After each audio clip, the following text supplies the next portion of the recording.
Hello, Wayland Middle School. This is Mr. Farley here to show you how to solve one and two-step equations.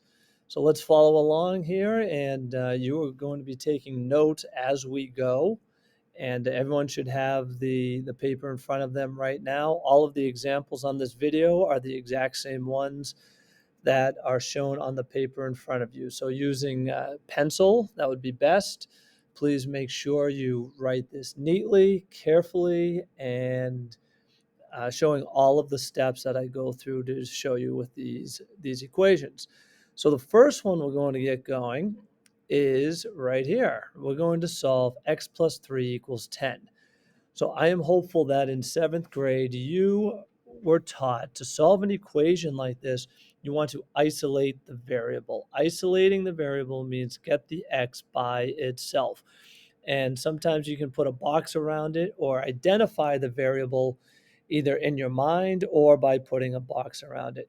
The equal sign, I also like to think of that as a little fence. And I know that in 7th grade, Mr. Lear and Ms. Dreyhus spoke about this. So this should sound familiar. When solving an equation, our job is to find the value of the variable that is missing. We don't know the value of x. So what we can do is we look to see what is happening to the variable. And in this case, x is being 3 is being added to x. So we are going to use the inverse operation of addition to help us solve this equation. We are going to undo this equation. So instead of adding 3, we are going to take 3 away. We're going to subtract 3. Subtraction is the inverse of addition. And with any type of equation, anything that is balanced, you must do to one side, you have to do it to the other. I am taking 3 away from the left, so I have to take 3 away from the right in order to keep the equation balanced. If we look over here, 3 minus 3 is 0. It wipes it out. X is all by itself. It is isolated. That's our goal. And now I just solved this on the right-hand side. 10 minus 3 is 7.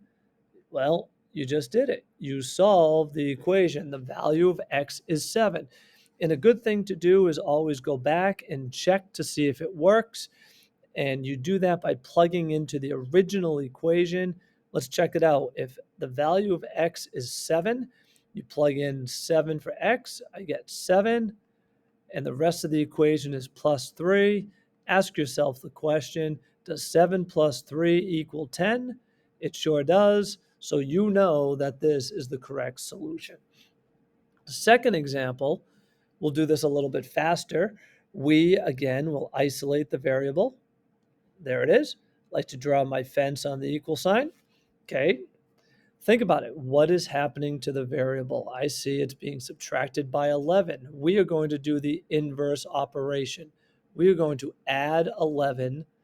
And if you do it to one side of the equation, you must do it to the other. Negative 11 plus 11 is 0. It wipes out. I'm left with x by itself. That's the goal. Remember, we are isolating the variable. And now I will do the math on the right side. Negative 23 plus 11 is negative 12. And there you have it. The value of x is negative 12. These are one-step equations because all we are doing is one step. We subtracted to both sides. That's the one step. In the second example, we added 11 to both sides. That's the one step.